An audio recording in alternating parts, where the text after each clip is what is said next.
샬롬. 하나님 말씀 앞에 나오신 여러분을 환영합니다. 우리 함께 기도하도록 하겠습니다.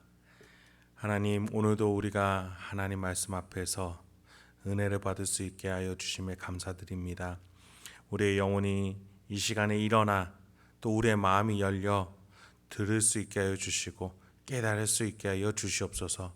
성령 하나님께서 우리와 내주교통 감동 감화 역사하셔서 우리가 하나님 말씀 앞에서 이 세상에 줄 수 없는 기쁨으로 가득 차게 하여 주시고 이 세상을 살아가고 또 죄에게 승리를 선포하며 복음으로 소망으로 살아갈 수 있도록 주여 오늘 이 시간에 역사하여 주시옵소서. 이 모든 말씀 예수님의 이름으로 기도했습니다. 아멘. 오늘 함께 살펴볼 말씀은 예레미야 32장 16절에서 19절을 먼저 낭독하도록 하겠습니다. 오늘 본문은 25절까지인데 먼저 16절부터 19절까지 낭독하겠습니다. 내가 매매 증서를 네리야의 아들 바룩에게 넘겨준 뒤에 여호와께 기도하여 이르되 슬프도소이다 주 여호와여, 주께서 큰 능력과 펴신 팔로 천지를 지으셨사오니 주에게는 할 수 없는 일이 없으시니이다. 주는 은혜를 천만인에게 베푸시며 아버지의 죄악을 그 후손의 품에 갚으시오니 크고 능력 있으신 하나님이시오 이름은 만군의 여호와시니이다. 주는 책략에 크시며 하시는 일에 능하시며 인류의 모든 길을 주목하시며 그의 길과 그의 행위의 열매대로 보응하시나이다. 예레미야는 지난 본문에서 삼촌 하나멜을 통해 유대 땅 일부를 취득하게 됩니다. 나라가 망하고 포로로 끌려갈 것이라는 하나님의 메시지를 전했던 예레미야에게 이런 상황은 너무나도 모순되는 이해할 수 없는 하나님인 것처럼 다가옵니다. 그러나 예레미야는 하나님의 섭리가 있을 것을 믿고 신뢰하고 의지하면서 그 밭을 사고 계약서를 오랫동안 보관할 수 있는 곳에 비치하게끔 합니다. 그리고 이제 개인적인 시간을 가지면서 하나님께 묻는 것이죠. 왜 이러시죠, 하나님? 이게 무슨 뜻이죠, 하나님? 이렇게 말이죠. 먼저 16, 17절입니다. 내가 매매 증서를 네리야의 아들 바룩에게 넘겨준 뒤에 여호와께 기도하여 이르되 슬프도소이다 주 여호와여, 주께서는 큰 능력과 펴신 팔로 천지를 지으셨사오니 주에게는 할 수 없는 일이 없으시니이다. 예레미야는 17절에 슬프도소이다 주 여호와여 라고 기도를 시작합니다. 기쁜 마음으로 시작하는 것이 아닌 것이죠. 그때 당시 예레미야는 아직 혼란스럽고 하나님의 섭리에 대해서 이해할 수 없는 상태였습니다. 바로 앞에 유대를 멸망시킬 바벨론이 있는데 여기에서 하나님의 섭리가 무엇이었냐면 하늘에서 천군 천사가 내려오는 것이 아니라 이 밭에 유대 땅의 밭을 사라는 것이었습니다. 정말 고민이 가득한 것이죠. 유대의 멸망 앞에서 밭을 사야 되는 이 상황. 그래서 예레미야는 슬프도소이다 주 여호와여 라고 시작을 하는 겁니다. 어제 소개해드린 시드기야의 영적 상태를 잠깐 언급하고 가겠습니다. 그는 아둔하고 혼미했습니다. 그것은 자신의 판단과 고집 안에 있기를 선택함으로써 하나님의 섭리와 뜻을 받아들이지 않았기 때문입니다. 그래서 예레미야의 이런 혼돈과는 차이가 있는 것이죠. 잠언은 보통 두 부류의 사람으로 나눕니다. 두 사람 모두 다 지혜가 없는 사람인데 한 사람은 자신의 지혜 없음을 인정하지 못한 상태에서 지혜 없는 자이고 두 번째는 자신의 지혜가 없어 지혜를 구하는 자를 말합니다. 시드기야는 바로 전자의 상태, 그리고 예레미야는 후자의 상태라고 볼 수 있겠습니다. 지혜가 없어서 슬프고 지혜가 없어서 하나님께 간구하고 있는 예레미야고 또 시드기야는 지혜가 없으면서도 자신의 고집과 아집으로 하나님께 도움을 요청하지 않고 순종하지 않는 자를 말하는 거죠. 유대 멸망 앞에서 예레미야는 어쩔 수 없는 자신의 처지를 하나님께 아뢰는 것이죠. 하나님, 나는 아무것도 할 수 없지만 하나님은 천지를 지으신 분이십니다. 이렇게 말이죠. 이 말은 나는 이 문제를 해결할 수 없으니 힘이 있으신 하나님이 해결해 주셔야 합니다 라는 고백입니다. 18, 19절입니다. 주는 은혜를 천만인에게 베푸시며 아버지의 죄악을 그 후손의 품에 갚으시오니 크고 능력 있으신 하나님이시요 이름은 만군의 여호와시니이다. 주는 책략에 크시며 하시는 일에 능하시며 인류의 모든 길을 주목하시며 그의 길과 그의 행위의 열매대로 보응하시나이다. 하나님의 능력으로 공간을 채우신 창조를 예레미야가 말했다면 18, 19절은 시간을 두고 고백하고 있습니다. 하나님의 능력은 자신의 선대, 그 자신의 후대까지 영향을 미치는 바임을 고백하는 것이죠. 만군의 여호와, 즉 모든 권세를 다스리시는 하나님이시기에 시간에 구애받지 않으십니다. 그렇기 때문에 하나님의 계획은 지금 현 상황에서 나의 좁은 시야를 뛰어넘어 하나님은 선대로부터 후대까지 큰 맥락 속에서 계획하시고 섭리하시고 인도하시기 때문에 내가 지금 해결이 안 될 것 같은 이 방법으로 하나님은 하실 수 있다는 겁니다. 예레미야는 왜 이렇게 기도합니까? 자신이 지금 이 유대 상황이 어디서부터 어떻게 꼬였는지 도저히 해결할 방도가 없다라는 거죠. 자신의 선대로부터 내려온 이 죄악이 이 후대까지 어떻게 연결이 될 건지, 게다가 이 후손에게는 유대의 멸망이라는, 그리고 포로 상황이라는 이 환경을 물려줘야 되는 상황이라는 겁니다. 자신의 선대는 어땠습니까? 유대는 어땠습니까? 한 왕조가 교체되지 않고 한 왕조가 다윗과 솔로몬으로 이어지는 그 놀라운 왕조가 이어져 왔습니다. 북국 강병하고 유대는 이 큰 강대국들 속에서도 하나님의 섭리로 강하게 커왔습니다. 그러나 그 나라가 망하게 된 것이죠. 이거를 어떻게 풀어내야 될지 예레미야는 알죠 못하지만 하나님은 선대와 후손에게 모두 다 영향을 미치실 수 있는 시간을 초월하신, 공간을 초월하신 하나님이시니 하나님 도와주소서, 이런 뜻이죠. 그리고 그런 상황에서 예레미야는 20절부터 22절까지 갑자기 출애굽 사건을 언급합니다. 주께서 애굽 땅에서 표적과 기사를 행하셨고 오늘까지도 이스라엘과 인류 가운데 그와 같이 행하사 주의 이름은 오늘과 같이 되게 하셨나이다. 주께서 표적과 기사와 강한 손과 펴신 팔과 큰 두려움으로 주의 백성 이스라엘을 애굽 땅에서 인도하여 내시고 그들에게 주시기로 그 조상들에게 맹세하신 바 젖과 꿀이 흐르는 땅을 그들에게 주셨으므로 그들이 들어가서 이를 차지하였거늘. 여러분, 신명기를 보시면은 모세는 계속해서 출애굽 사건을 이야기를 합니다. 그때를 기억해야 된다는 것이죠. 예레미야도 마찬가지입니다. 하나님께서는 시간과 공간을 초월하신 초자연적인 능력으로 역사하실 수 있는 우리의 유일한 하나님이시니 그 가운데서 가장 대표적인 출애굽 사건을 우리에게 주셨으니 우리가 그때를 기억합니다. 우리가 그때 하나님을 기억합니다. 이런 고백이죠.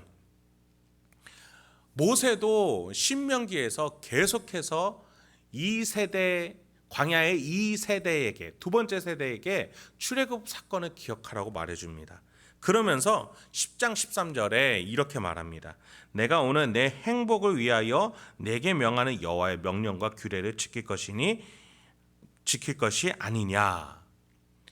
하나님이 이렇게 출애굽 사건을 이끌어 오셨고 순종하지 않았던 너희의 선대 1세대는 광야에서 모두 죽었지만 2세대인 너희는 하나님의 말씀으로 지켜 행복하거라.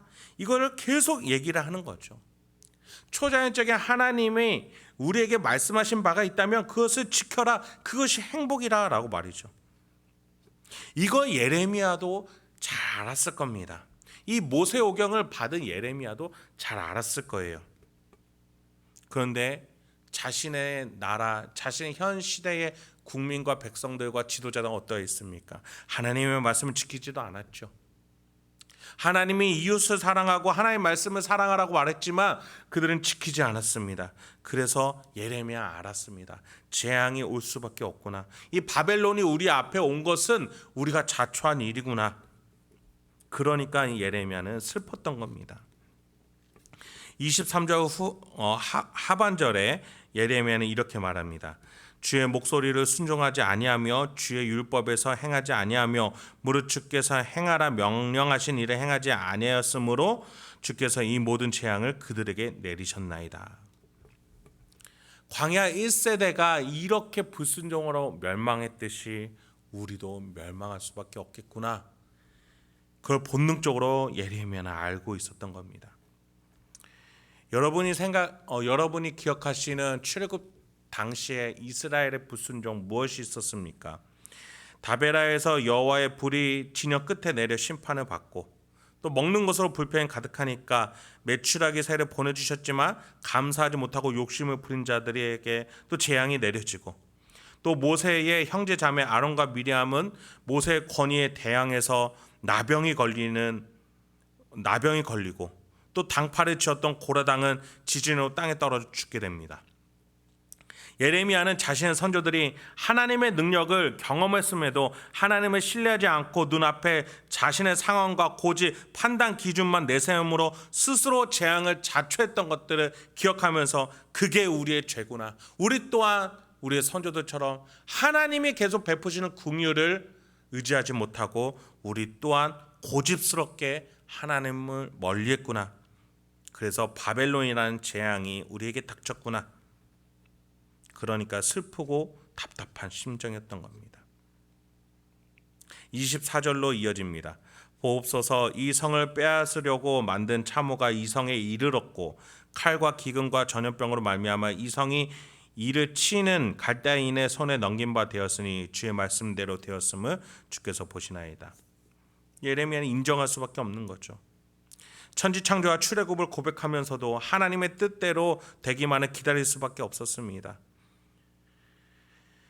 이해할 수 없는 지금 당장이라도 용서와 긍휼을 베푸셔서 이 땅에 군사를 내려주셨으면 좋겠는데 로또가 당첨이 됐으면 좋겠는데 내 자신이 갑자기 변했으면 좋겠는데 내 가정생활이 갑자기 변했으면 좋겠는데 하나님은 그러지 않으실 거라는 것을 인정할 수밖에 없었습니다.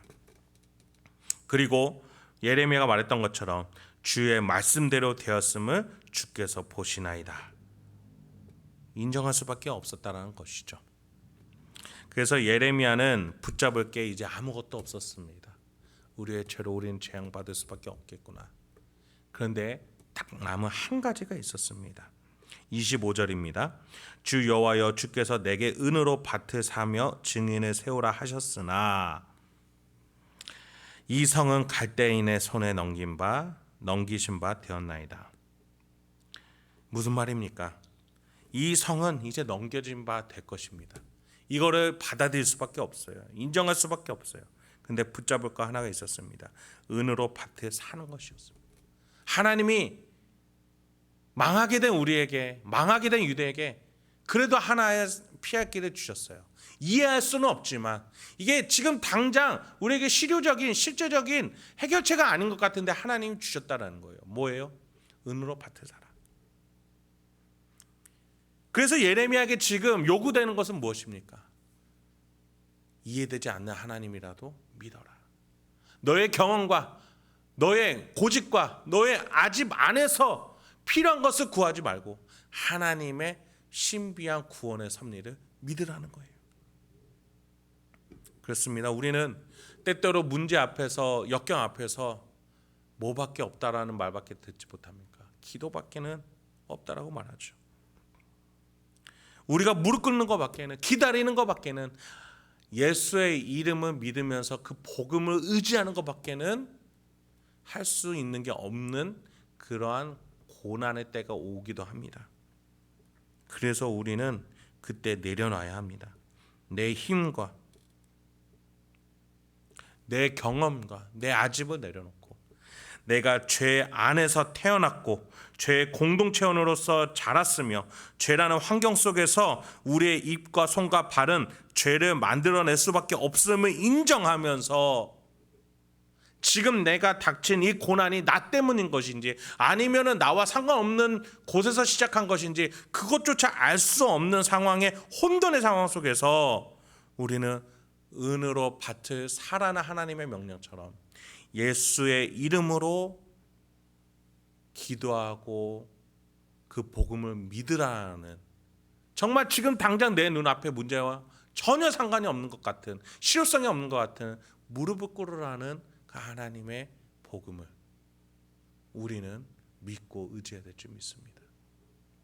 그 복음 안에서 하나님은 우리의 인생에 대한 계획과 섭리와 놀라운 구원의 신비로 우리의 죄의 문제를, 또 우리의 실제적인 삶의 문제들을, 그리고 앞으로의 우리의 죽음의 문제들, 그 모든 문제들을 하나님은 감당하시고 또 해결하실 것이라고 약속하셨으며 마침내 해결해 놓았다고, 시간과 공간을 뛰어넘어 저 천국에서 해결해 놓았다라고 우리에게 미리 알려주고 계심을 우리는 믿어야 될 줄 믿습니다.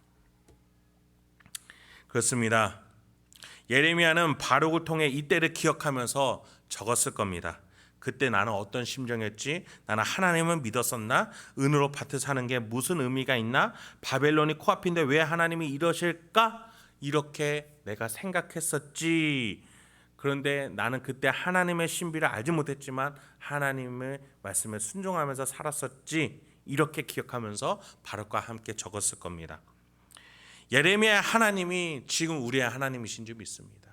예레미야처럼 우리도 이해할 수 없지만, 예레미야처럼 슬퍼하며 오늘을 살아갈 수 없지만 하나님이 예수 이름으로 살아가라고, 은으로 밭을 사라고 하셨던 하나님 말씀처럼 우리 또한 예수 이름으로 오늘을 살아내라는 하나님의 그 복음의 명령을 우리가 오늘도 살아냈으면 좋겠습니다. 하나님을 경외하는 것이, 이웃을 사랑하는 것이 이 각박하고 경쟁의 이 현대사회 속에서 아무런 실효성이 없는 것 같이 보이지만 하나님은 그 안에서 우리를 살려내시고 우리를 사용하시고 이 세상에 할 수 없는 일을 우리를 통해서, 이 교회를 통해서, 이 복음을 통해서 하나님을 이뤄내실 수 있는 분인 줄 믿습니다. 오늘도 하나님을 경외하고 이웃을 사랑하라는 그 놀라운 구원의 신비의 명령을 오늘도 우리가 지켜내 나가면서 우리가 오늘 하루도 승리하실 수 있는 저와 여러분이 되길 소망합니다. 함께 기도하도록 하겠습니다. 하나님, 오늘도 우리에게 귀한 말씀 주셔서 감사합니다. 우리의 지혜와 지식은 너무나 짧고 부족하여서 하나님의 놀라운 구원의 신비를 이해 못할 때가 많습니다. 그때마다 성령 하나님 우리에게 믿음을 허락하여 주시고 또 우리에게 구원하셨던 그 역사의 과정들을 깨닫게 해 주셔서 우리가 하나님을 붙잡고 눈앞에 있는 문제 속에 매몰되지 않도록 우리를 가르쳐 주시옵소서, 인도하여 주시옵소서.